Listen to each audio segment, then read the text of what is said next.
A esta hora, el encuentro que esperabas. Encuentro con la ciencia con Modesto Montoya.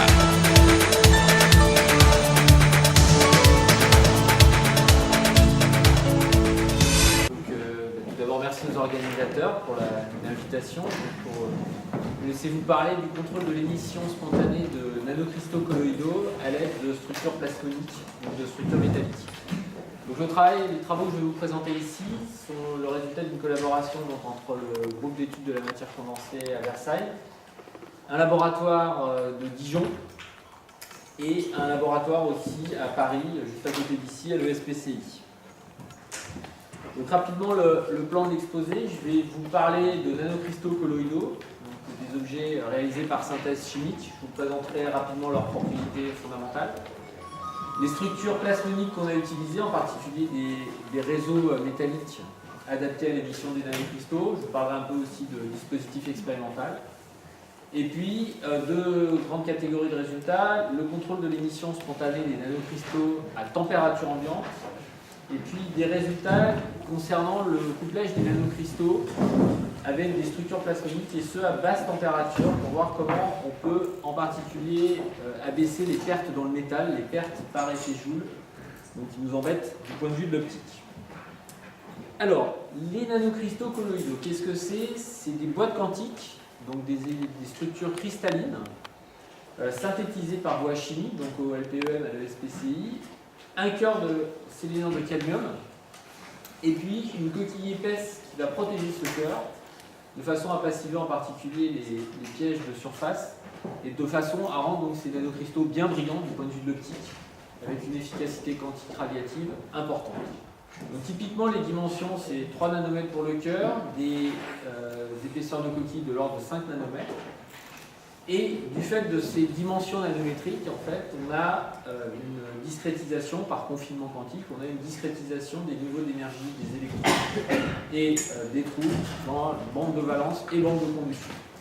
Donc nous, ces nanocristaux, on les excite optiquement et puis on collecte leur fluorescence. On s'intéresse à des propriétés quantiques de l'émission, par exemple, et à l'émission de photons lumineux. Donc ces nanocristaux, l'avantage, c'est qu'ils sont vraiment très brillants, efficacité quantique de longueur d'onde. Donc là, ici, on s'intéresse à des nanocristaux qui vont avoir une longueur d'onde de l'ordre de 620 nanomètres de température ambiante. Et quand on abaisse la température, du fait de la modification de la taille du cristal légère, eh bien, on a une petite baisse de la longueur d'onde à 590 nanomètres. Alors, par ailleurs, des nanocristaux, on va les coupler à des structures plasmoniques. Donc, juste pour rappel, donc on parle du point de vue de l'optique de modes de surface placement de polariton, donc qui sont un couple, la résolution des équations de Maxwell à l'interface entre un métal et un diélectrique. Donc, il est bien connu que la relation de dispersion de ces modes, en fait, est en dehors du cône de lumière. Donc, si on veut coupler au champ lointain et en particulier collecter ces modes en champ lointain à l'aide d'un microscope par exemple, il faut adopter une stratégie. Donc une stratégie simple, c'est d'utiliser des réseaux donc, qui vont briser la variance par translation et replier en fait la relation de dispersion dans la première zone de brillant, de sorte qu'on se retrouve dans le cône de lumière et qu'on peut avoir un couplage efficace avec les nanocristaux, la fluorescence des nanocristaux. Alors du point de vue de la techno, on fabrique ces réseaux par lithographie électronique sur un substrat d'ITO et puis on recouvre cette gravure à l'aide par évaporation. On les recouvre de l'ordre d'une surface d'or de l'ordre de 50 nanomètres d'épaisseur. Donc on va ajuster le réseau de façon à avoir un bon couplage avec la fluorescence des nanocristaux. Alors juste une petite remarque, on ne joue pas du tout sur l'excitation, mais on joue vraiment sur le couplage au niveau de la fluorescence du nanocristal uniquement. Alors du point de vue de l'optique maintenant, ces nanocristaux, donc on les étudie par microscopie confocale. Donc ça c'est pour étudier un nanocristal individuel. Donc on a un microscope confocal qui fonctionne à une température qui peut être ajustée entre 4 Kelvin et la température ambiante, avec des dispositifs piézoélectriques qui permettent d'aller cibler un nanocristal sur la structure. Et puis après, on va aller compter les photons. Alors nous, ce qui nous intéresse, c'est la statistique des photons. Donc pour des propriétés quantiques, mais aussi pour des propriétés classiques type blinking de la fluorescence, c'est-à-dire scintillement de la fluorescence. Donc on compte les photons à l'aide d'un dispositif standard en optique quantique qui est un dispositif dit Hanbury-Brennan-Twist qui permet de calculer l'histogramme des délais entre les photons, les statistiques temporelles, et puis on peut rajouter un polariseur de façon à mesurer la polarisation de l'émission, et puis on peut aussi aller regarder les spectres d'émission des nanocristaux. Alors avec ce dispositif, ce qu'on fait donc, c'est qu'on disperse les nanocristaux sur le réseau métallique, et puis on les disperse suffisamment pour pouvoir les regarder un par un. Donc avec le dispositif dont je vous ai parlé précédemment, on peut regarder la fluorescence d'un nanocristal individuel. Alors une fluorescence qui est caractérisée par un scintillement. Donc ça, c'est des choses qu'on a pas mal étudiées, je vous en parlerai un peu par la suite. On peut regarder aussi, quand on envoie des impulsions sur le nanocristal, on peut regarder au bout de combien de temps le photon est émis. Donc ça, c'est le déclin de la fluorescence. C'est un peu des choses analogues à ce qui se passe en radioactivité. Et puis, on peut regarder aussi, ça on s'y intéresse beaucoup, donc je vous disais l'histogramme des délais entre les photons. Donc là, on regarde, quand on est en régime impulsionnel, si on envoie des pics toutes les 100 nanosecondes, et ben on a des pics qui correspondent au fait qu'il y a pas mal de chances que les photons soient détectés tous les 100 nanosecondes.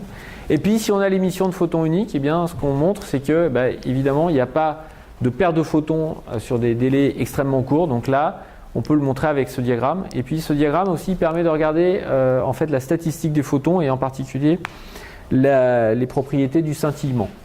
Alors finalement, avec un même jeu de données qu'on enregistre, on peut avoir accès à toutes ces données et ça avec une résolution de l'ordre de 150 picosecondes.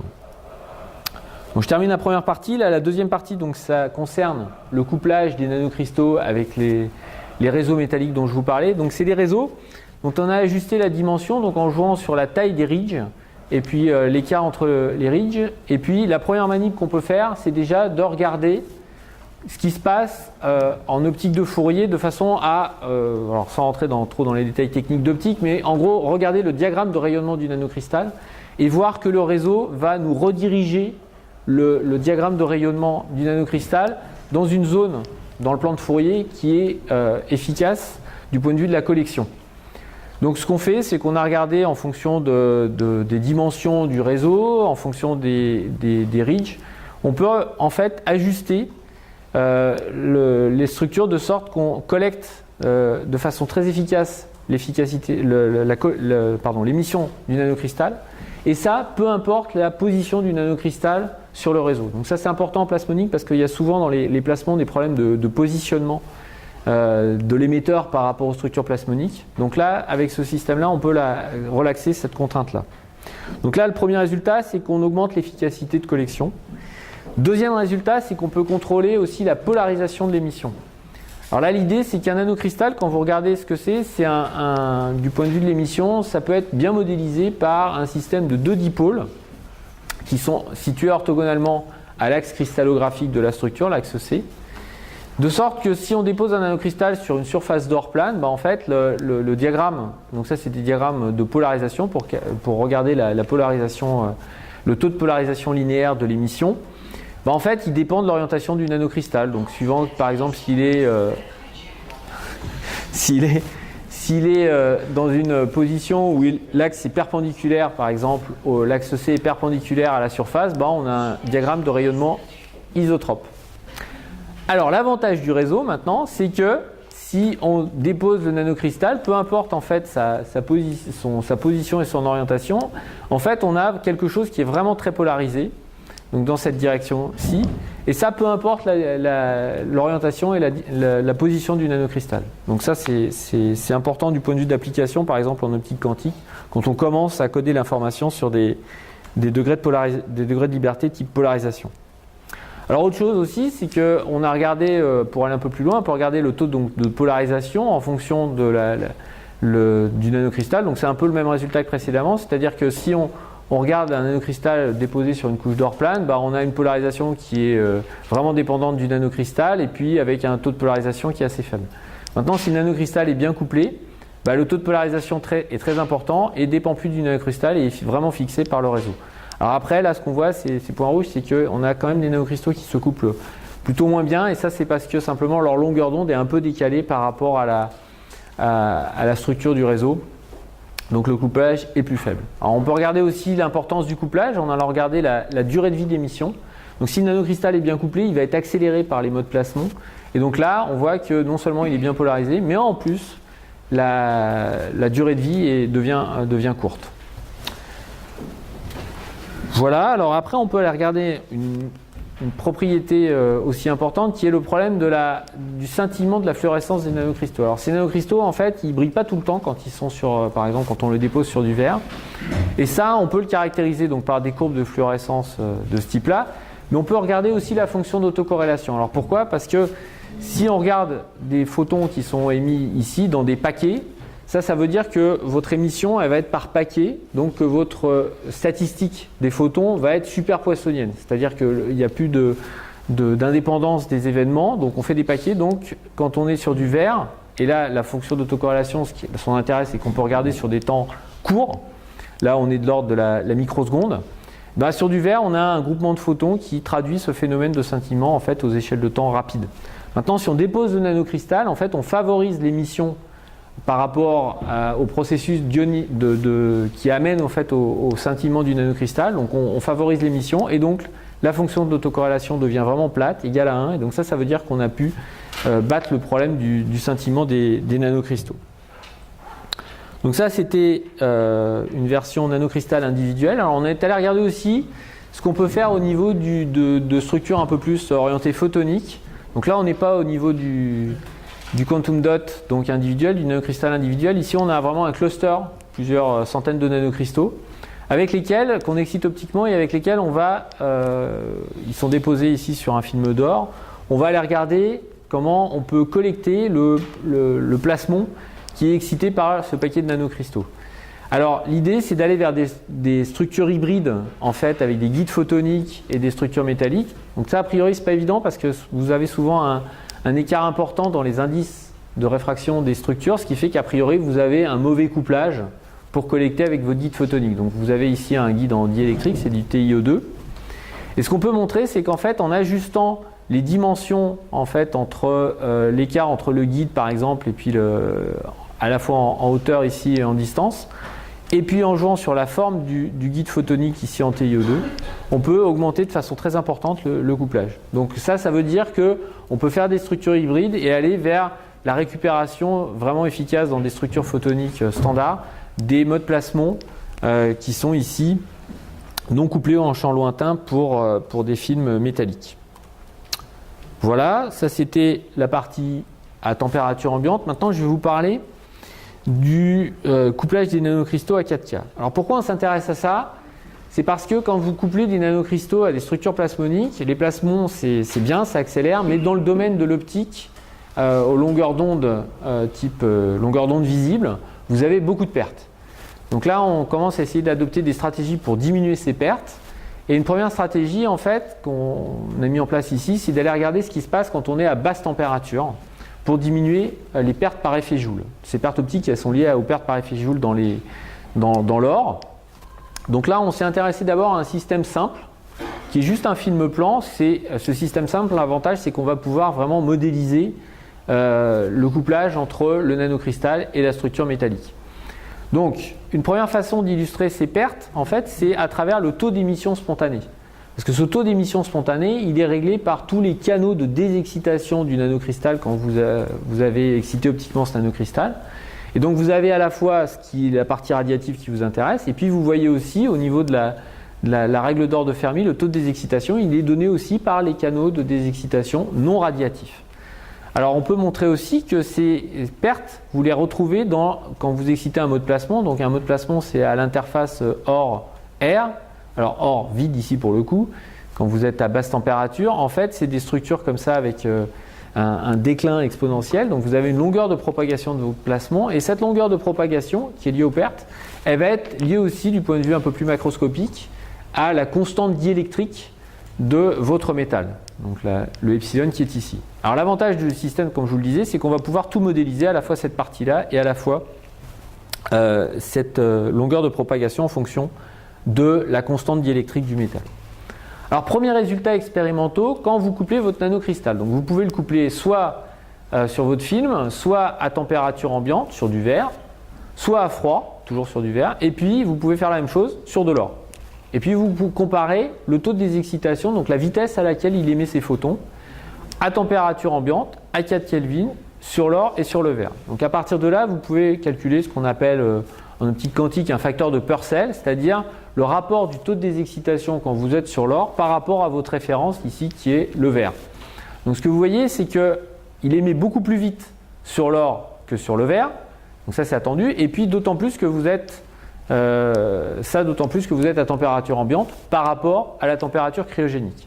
Donc ça vous suggère que vous avez en fait moins de pertes ohmiques sur la partie où vous êtes à température cryogénique. Alors encore, il faut le montrer un peu plus précisément. Et une façon de faire, c'est en fait de modéliser, comme je vous disais, cette interaction entre votre nanocristal et votre structure métallique.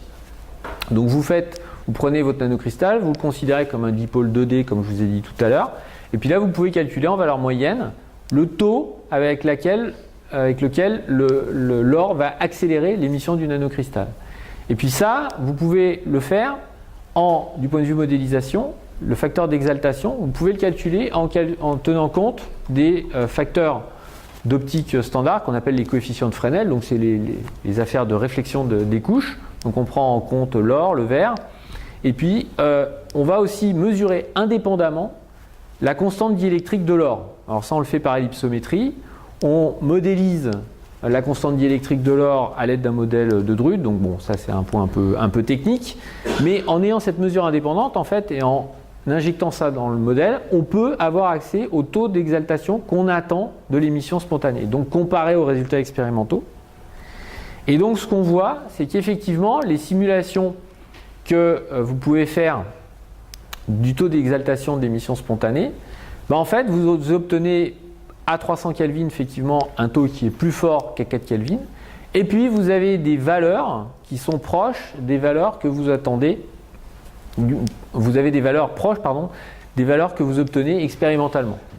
Donc ça veut dire qu'on a bien compris ce qui se passait du point de vue de l'interaction entre le métal et l'or et le nanocristal à température ambiante comme à basse température. Et l'origine, finalement, de la baisse de l'exaltation, c'est bien une baisse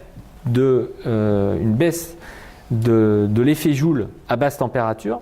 Et ça, en fait, vous pouvez le voir vraiment très clairement quand vous regardez la partie imaginaire de la constante diélectrique qui est à l'origine des pertes dans le métal. Vous voyez que c'est cette mesure qu'on a faite par ellipsométrie, elle vous donne bien une baisse importante de la partie imaginaire qui vous donne cette baisse de l'exaltation de l'émission spontanée pour votre or à basse température. En plus, votre modèle, ce qui vous permet de regarder aussi, c'est l'efficacité quantique radiative de votre nanocristal. Et ce que vous voyez, c'est que l'efficacité quantique radiative, c'est-à-dire le taux de l'énergie que vous redonnez, que vous récupérez sous forme de photons, elle est multipliée par 3 quand vous passez de 300 Kelvin à 4 Kelvin.